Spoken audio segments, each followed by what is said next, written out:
For centuries, the Bhutanese people have lived in harmony with the surrounding natural environment, eking out a living from the land and the bountiful nature without impairing the ecosystem.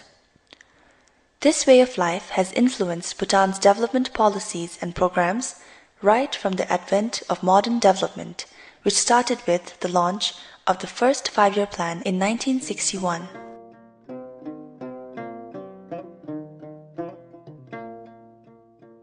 Long before sustainable development became a global agenda, His Majesty the Fourth King of Bhutan in the early 1970s pronounced that gross national happiness is more important than gross national product. This visionary statement has become Bhutan's overarching development philosophy and permeates into the policy making and planning processes at all levels.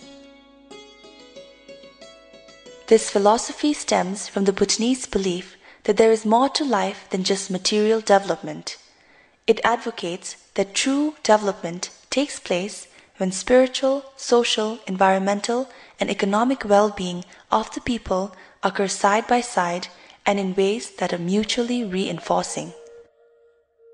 The philosophy of gross national happiness rests on four pillars.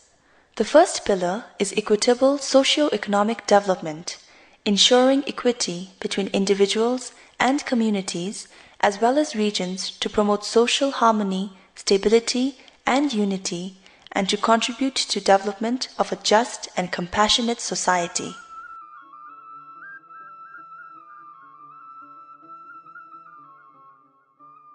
The second pillar is the conservation of the environment, ensuring development pursuits are within the limits of environmental sustainability and are carried out without impairing the biological productivity and diversity of the natural environment. The third pillar is the preservation and promotion of culture, instilling appreciation of the cultural heritage and preserving spiritual and emotional values that contribute to happiness and cushion the people from the negative impacts of modernization.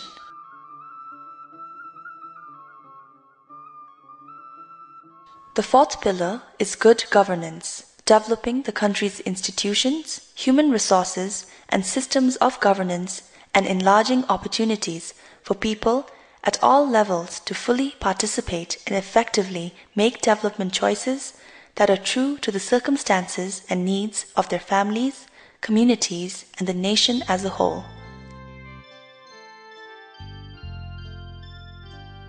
We are serious about the pursuit of happiness, the ultimate purpose in life, and the long-term survival of humanity. Happiness in Bhutan is therefore the basis of all public policies. Guided by the gross national happiness philosophy, Bhutan is fully committed to the concept and principles of sustainable development. In the run-up to the historic Rio Earth Summit of 1992, Bhutan convened the Paro Workshop on Environment and Sustainable Development in 1990, deliberating on sustainable development issues and declaring the Paro Resolution comprising holistic statements of sustainable development principles and beliefs.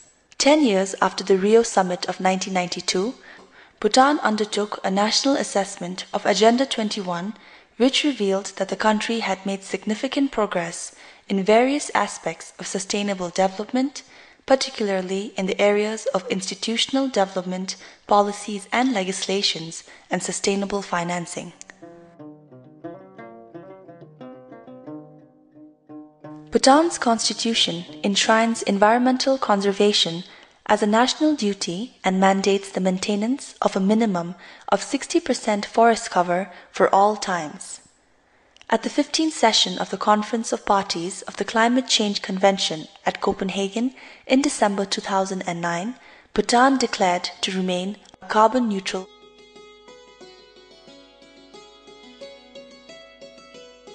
The 5-year plans are geared towards reducing poverty as an overarching goal and integrating environmental conservation and gender equality as issues that cut across various sectors and programs.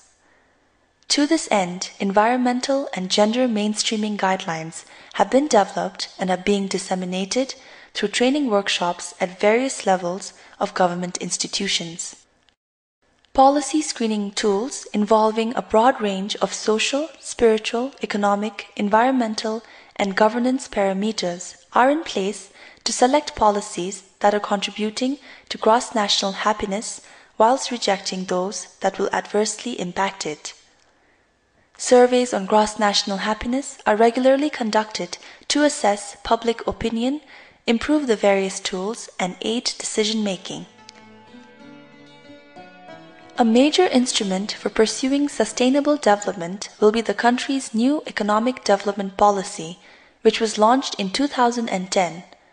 The policy has been formulated with the vision to promote a green and self-reliant economy. Diversifying the economic base with minimal ecological footprint, harnessing and adding value to natural resources in a sustainable manner, promoting Bhutan as an organic brand, and reducing dependency on fossil fuel are among the key strategies outlined in the economic development policy. The country's key socio-economic sectors, such as energy, agriculture, forestry, tourism, and education, lend themselves very well to the green economy approach. The National Energy Development Program is geared towards increasing installed hydropower capacity from the existing 1,488 megawatts to 10,000 megawatts by 2020. Solar, wind, and biomass energy development projects are being implemented to make electricity available to the remote mountain communities that cannot be connected to national and regional electricity grids. Besides boosting socio-economic development, increased generation of hydropower in the future will enable the country to reduce its dependency on imported fossil fuels, especially in the transportation sector.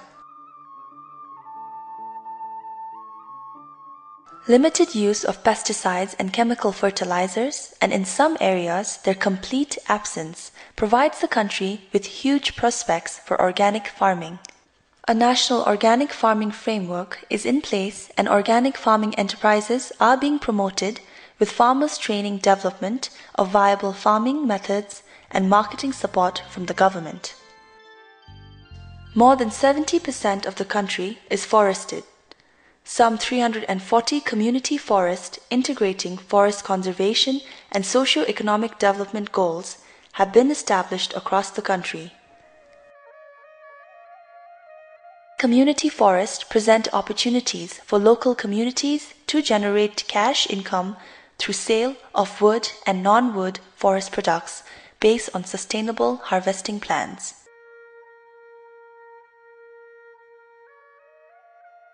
Tourism in Bhutan thrives on the exclusivity factor that comes from its rich culture, pristine natural environment, and social harmony.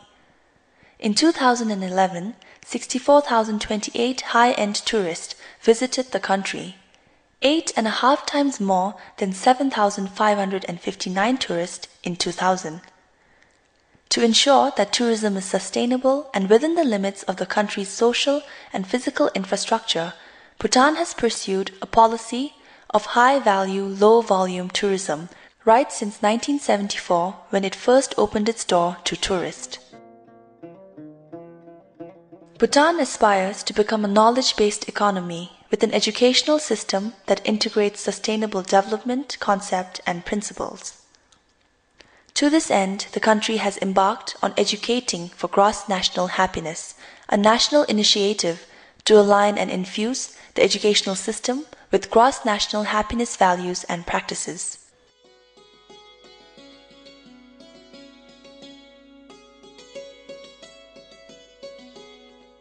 Bhutan has made a remarkable achievement in various spheres of development, ranging from health and education to conservation of forest and biodiversity, and to democratic governance. This achievement has come as a result of the hard work of the Bhutanese people from all walks of life, a good marriage of national and global sustainable development efforts in collaboration with many international development partners, and above all, the visionary leadership and guidance of the country's monarchs.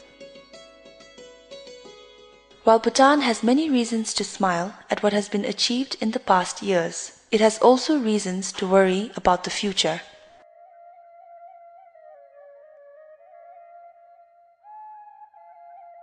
In view of the current global trends of unsustainable consumption of natural resources, social inequities, and economic failures, Bhutan calls for international cooperation and commitment to a new economic paradigm, a paradigm based on a more equitable and balanced approach which fully considers environmental and social cost and benefits and reflects happiness and well-being as the overarching goal.